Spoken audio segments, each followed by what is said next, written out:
Tema 7. Peristiwa dalam kehidupan. Subtema 1. Peristiwa kebangsaan masa penjajahan. Pembelajaran 1. Rempah-rempah begitu melimpah di bumi Indonesia. Melimpahnya rempah-rempah dapat meningkatkan kesejahteraan masyarakat Indonesia. Namun, rempah-rempah yang begitu melimpah juga membuat bangsa-bangsa di Eropa berusaha untuk menguasai perdagangannya. Sekarang, kita akan mengamati masalah berikut ini dan memberikan jawaban untuk masalah tersebut. 1. Mengapa bangsa Eropa berhasrat memonopoli perdagangan rempah-rempah? Karena rempah-rempah di Indonesia begitu melimpah dan juga dikarenakan harga jual rempah-rempah di Eropa pada waktu itu sangat mahal atau tinggi. 2. Seberapa tinggikah nilai ekonomis rempah-rempah di mata bangsa-bangsa Eropa? Harga dari rempah-rempah nilainya sangat menjulang tinggi, semahal emas atau sama dengan harga emas. Masyarakat Eropa sangat membutuhkan rempah-rempah untuk industri obat-obatan dan bumbu masak. 3. Apa hubungan rempah-rempah dan penjajahan di Indonesia? Hal ini dikarenakan bangsa Eropa mengalami kesulitan mendapatkan rempah-rempah sejak jatuhnya Konstantinopel ke tangan bangsa Turki pada tahun 1453. Sedangkan terjadi permusuhan antara bangsa Turki dengan bangsa Eropa, sehingga pasukan rempah-rempah jadi tersendat. Oleh karena itu, mereka berusaha mencari sendiri daerah penghasil rempah-rempah dengan melakukan penjelajahan samudra dan melakukan penjajahan terhadap negara-negara yang kaya rempah-rempah. Salah satu peristiwa tidak menyenangkan yang dialami oleh bangsa Indonesia adalah penjajahan yang berlangsung cukup lama. Bersama ayahnya, Beni berkunjung ke kebun cengkeh milik Pak Budi. Kebun cengkeh Pak Budi sangat luas. Pohon cengkehnya pun banyak dan tumbuh subur. Sebagian besar pohon cengkeh di kebun itu sudah memasuki masa panen. Tahukah kamu hubungan antara cengkeh dan penjajahan yang dialami oleh bangsa kita? Cengkeh memiliki banyak manfaat sebagai bumbu masak. Cengkeh digunakan dalam bentuk bunga utuh atau dalam bentuk bubuk. Cengkeh juga dimanfaatkan oleh bangsa Cina dan Jepang sebagai dupa. Selain itu, minyak cengkeh digunakan sebagai aromaterapi dan obat sakit gigi. Pohon cengkeh banyak manfaatnya sehingga menjadikannya bernilai ekonomis tinggi.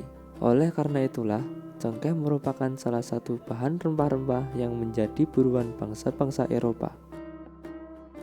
Hal itu memicu terjadinya penjajahan di Indonesia. Bangsa kita mengalami penjajahan cukup lama. Selama masa penjajahan, bangsa kita mengalami penderitaan akibat adanya penindasan. Pada masa pemerintahan kerajaan-kerajaan Islam di Indonesia, datanglah orang-orang Eropa yang mengadakan pelayaran samudra. Kedatangan orang-orang Eropa di Nusantara mula-mula disambut baik oleh bangsa Indonesia. Namun, ketika orang-orang Eropa itu berusaha menguasai Nusantara, mereka mendapat reaksi keras berupa perlawanan-perlawanan di berbagai daerah. Lalu, apa sebenarnya yang melatar belakangi bangsa-bangsa Eropa tersebut datang ke Indonesia dan akhirnya menjajah bangsa Indonesia?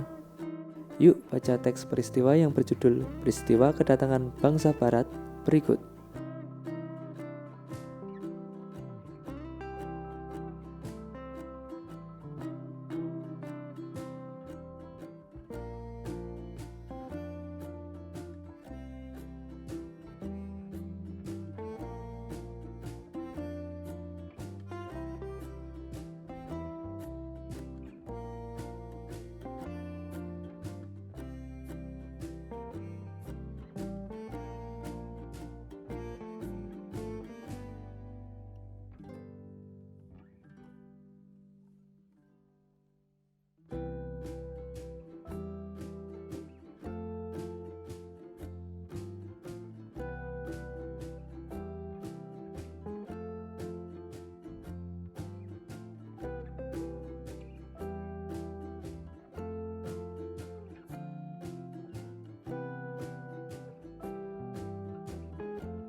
Berdasarkan bacaan berikut, ayo kita isi kolom-kolom berikut sesuai dengan jawaban yang tepat. 1. Siapa yang dimaksud dengan bangsa barat? Yang dimaksud bangsa barat adalah bangsa-bangsa Eropa. 2. Apa faktor yang melatar belakangi bangsa barat melakukan penjajahan di Indonesia? Faktor yang melatar belakangi bangsa barat melakukan penjajahan adalah adanya keinginan mencari kekayaan, keinginan menyebarkan agama, keinginan mencari kejayaan, dan karena faktor perkembangan ilmu pengetahuan dan teknologi. 3. Kapan bangsa barat mulai melakukan penjelajahan samudra? Bangsa barat mulai melakukan penjelajahan samudra pada tahun 1511. 4. Di mana bangsa barat pertama kali mendarat di Indonesia? Bangsa barat mendarat pertama kali di Tidore dan Maluku. Salah satu rempah yang diinginkan bangsa barat pada kala itu adalah cengkeh. Cengkeh merupakan salah satu jenis rempah-rempah yang banyak manfaatnya. Harganya pun cukup tinggi, sehingga sampai saat ini masih banyak masyarakat yang membudidayakannya. Untuk dapat mengambil manfaat cengkeh secara maksimal, setelah dipetik, cengkeh kemudian dikeringkan dengan cara dijemur. Selama proses penjemuran, terjadi perubahan warna pada cengkeh, dari yang semula kuning dan merah menjadi hitam dan coklat. Pada proses pengeringan cengkeh, terjadi perubahan benda yang disebabkan kalor atau panas. Dari proses tersebut, kita ketahui pengaruh kalor atau energi panas sinar matahari pada benda. Pernahkah kamu mengamati benda-benda yang ada di sekitarmu? Benda-benda yang ada di sekitarmu memiliki sifat dan wujud yang berbeda-beda. Masih ingatkah kamu wujud-wujud benda? Tahukah kamu cara membedakannya? Agar kita mengetahuinya, ayo baca teks yang berjudul Sifat-sifat benda berikut ini.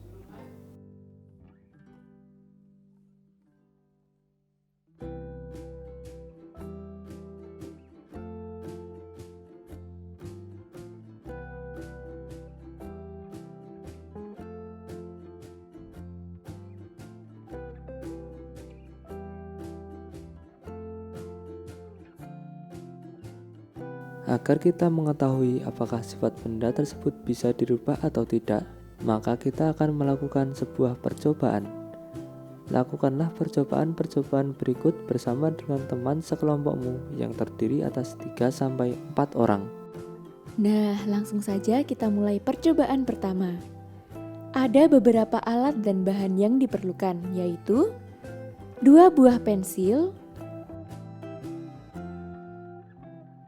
penghapus pensil, peraut pensil, dan buku catatan. Langkah-langkahnya antara lain: langkah pertama, ambillah pensil yang masih utuh. Perhatikan bentuknya dan gambarlah.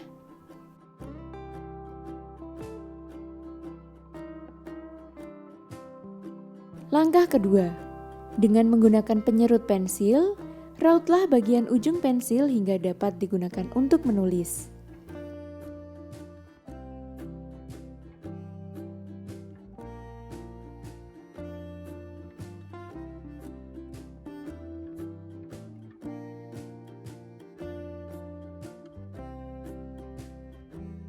Perhatikanlah, gambarlah, dan bandingkan gambar ini dengan gambar pensil yang utuh sebelumnya.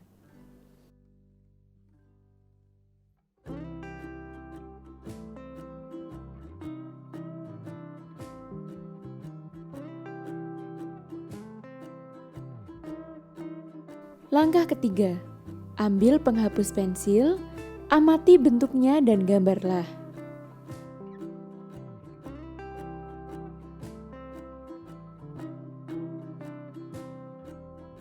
Langkah keempat, gosokkan penghapus tersebut ke permukaan meja yang rata dan halus selama beberapa saat.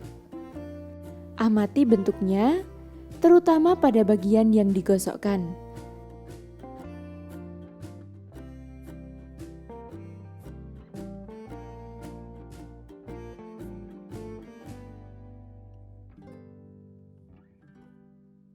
Gambarlah dan bandingkan dengan gambar sebelumnya.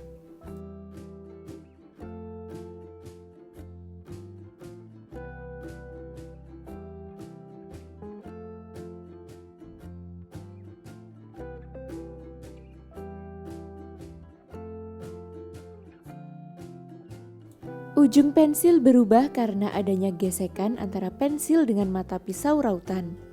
Hal ini menyebabkan ujung pensil berubah menjadi runcing. Demikian dengan penghapus. Ujung penghapus berubah karena adanya gesekan antara penghapus dengan bidang yang dihapus, sehingga menyebabkan perubahan bentuk pada permukaan penghapus. Dengan percobaan tersebut, kita dapat menarik kesimpulan bahwa benda padat dapat diubah dengan perlakuan tertentu, seperti diberi panas, diberi tekanan tinggi, atau diberi perlakuan fisik seperti menggunting, menekan, melipat, ataupun menyobek. Selanjutnya, kita akan melakukan percobaan yang kedua. Alat dan bahan yang diperlukan yaitu gelas yang diisi air, wadah lain yang transparan, nampan atau papan kayu. Langkah-langkah. 1. Letakkan gelas yang berisi air pada permukaan yang rata. Amati dan gambarlah.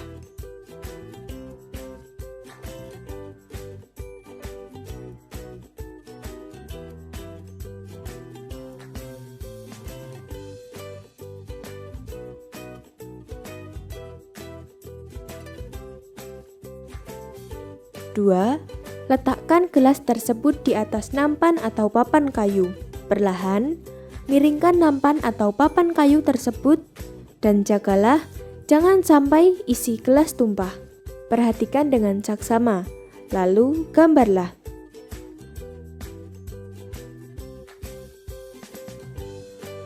Bandingkan dengan gambar sebelumnya. Bentuk permukaan air di gelas sebelum dimiringkan datar atau horizontal. Setelah dimiringkan, bentuk permukaan tetap datar. 3. Pindahkan air di dalam gelas ke wadah yang lain. Perhatikan apa yang terjadi. Jika air dituangkan ke wadah lain, maka bentuk air berubah menyesuaikan bentuk wadah. Volume air tetap dan bentuk permukaan tetap datar.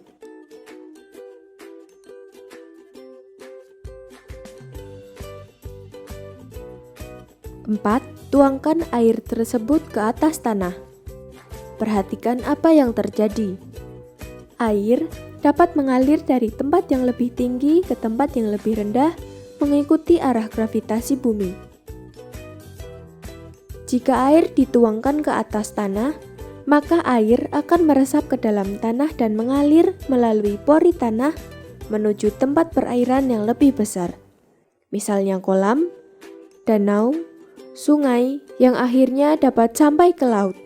Sebagian air akan diresap oleh akar tumbuhan jika terdapat tumbuhan di atas pori tanah yang dilalui. Setelah melihat percobaan tersebut, kita dapat menarik kesimpulan bahwa sifat benda cair adalah bentuknya tidak tetap, selalu mengikuti bentuk wadahnya. Bentuk dari permukaan air adalah datar. Benda cair bersifat mengalir ke tempat yang lebih rendah, menekan ke segala arah, serta meresap melalui pori-pori atau celah-celah. Percobaan ketiga. Alat dan bahan yang dibutuhkan yaitu ember, gelas plastik, dan air.